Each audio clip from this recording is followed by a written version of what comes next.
Kung papipiliin ako ng isang camping site na very accessible from Metro Manila para sa glamping o motor camping na makikita mo yung sunrise at sunset at the same time, ito na yon. Tara sa Victory Peak.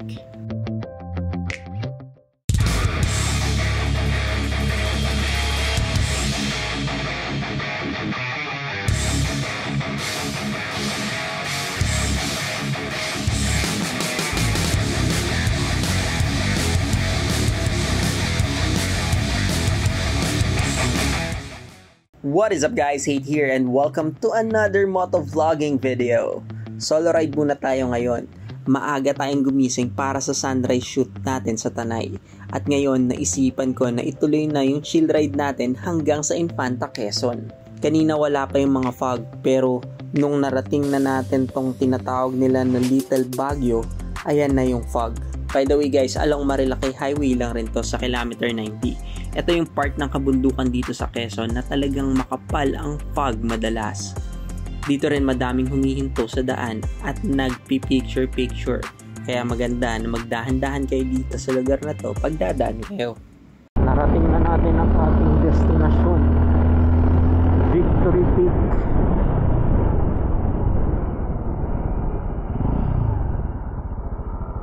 Victory Peak.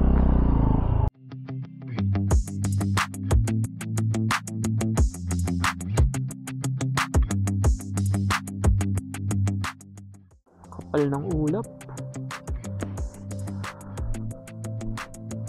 Ngayon pumarada muna tayo dito sa isang magandang spot. Nakita yung mga ulap, yung araw at yung mga fog. Pakita ko muna sa inyo yung bag natin tsaka yung mga dala natin. Simulan natin dito sa Motocentric na bag, na teal bag. Meron siyang mesh na ganito guys para mas safe. So ang dala natin ngayon, meron tayong tripod. This is from Sirui, yung carbon fiber tripod. Meron tayong upuan. Meron tayong basahan. Tools. Ito yung mga tools na dala natin. Dalawa yan na tools. Tapos meron tayo ditong yan, tire inflator. Kasi mahirap na baka masiraan tayo. Kasi ito yung accessories ng bag. Ito kasi yung bag na ito, nagiging backpack din kasi siya. Meron din tayo ditong yan, invisible selfie stick para mamaya. Tapos ito naman, nandito yung mga camera natin. Nasa loob niyan. Kasama yung mga accessories pa.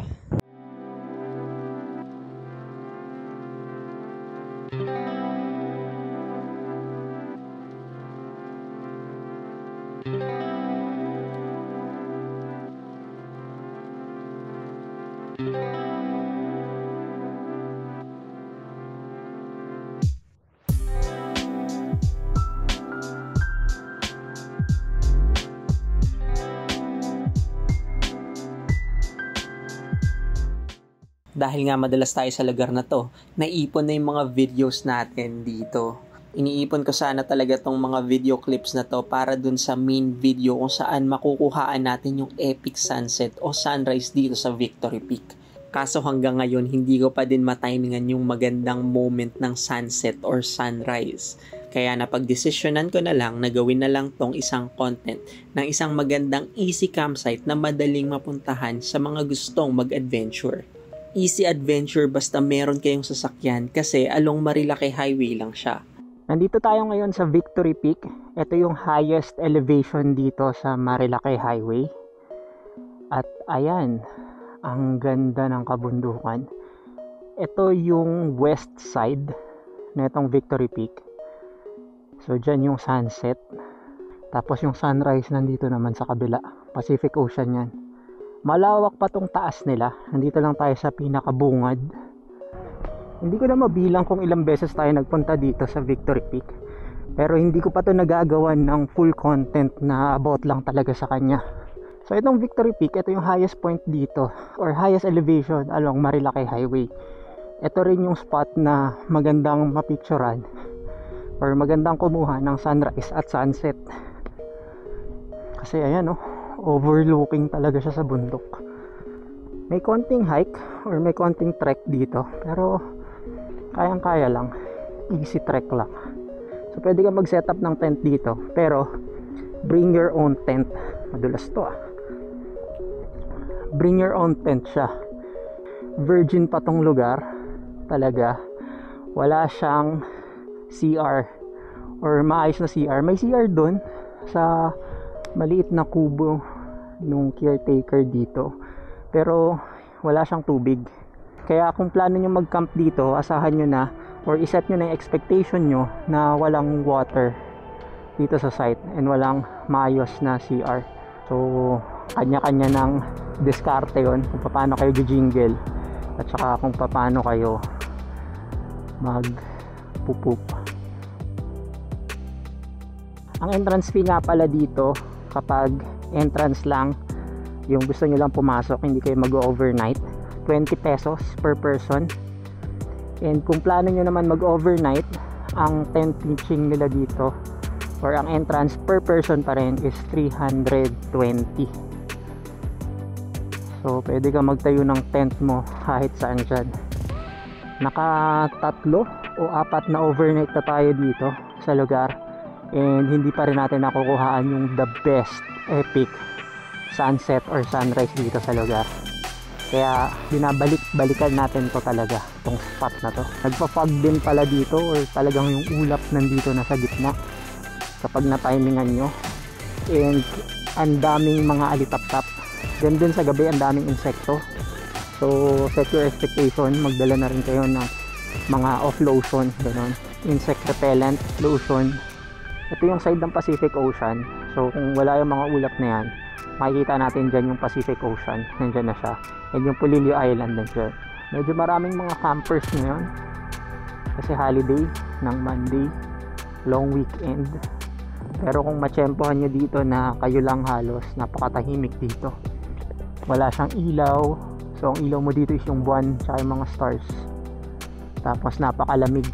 The best na destination na rin to para makatakas sa init ng Maynila.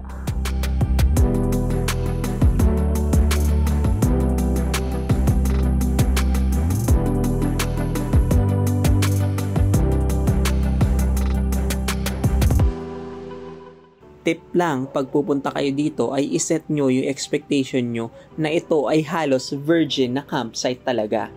Hindi siya pwede sa mga masyadong maselan ng mga campers dahil nga wala siyang CR at wala halos tubig. Doon pala sa baba, sa may mga caretaker, pwede kayo magpaigib sa kanila ng tubig na kukunin nila doon sa bandang baba pa ng bundok. Kaya bigyan nyo na lang sila ng kung magkano yung gusto nyong ibigay sa effort ng pag-iigib nila ng tubig. O kung gusto nyo din naman, kayo na lang yung mag-igib o kumuha ng tubig kung may lalagyan kayo at willing kayong babain yung pag-iigiban.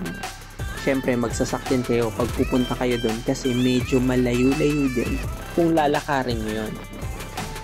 Ingat nga pala kayo pag pupunta kayo sa mga ganitong lugar kasi baka kayo madulas. Kahit pa naka-hiking shoes kayo o anumang sapatos meron kayo, kapag basa, putik, madulas yan. Walang kapit yung mga hiking shoes nyo dyan. Ilang beses na rin kasi ako nadulas sa mga ganito eh. Ganda. Kahit nga medyo challenging yung campsite dito sa Victory Peak, kung ikukumpara natin siya sa mga talagang bundok na camping site, mas convenient pa rin dito. Kaya para sa akin at para sa content na ginagawa natin, convenient na din yung mga ganitong campsite dahil kahit papano, madali na siyang mapuntahan at may magandang view ka na agad ng sunset o sunrise. Imagine, sunrise at sunset in one. Isama mo na yung meron silang malaking parking spot. Tapos konting lakad lang, nandun ka na agad sa tent pitching ground. Ito talaga yung mga lugar na babalik-balikan ko hanggang sa makontento ko sa mga picture na makukuha ko sa kanya.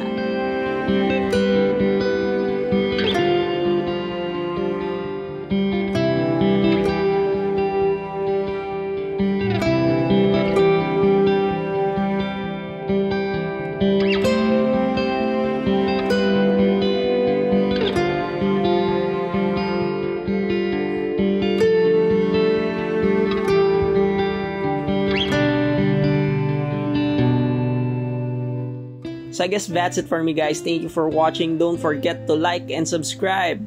See you in the next video. Mabuhay!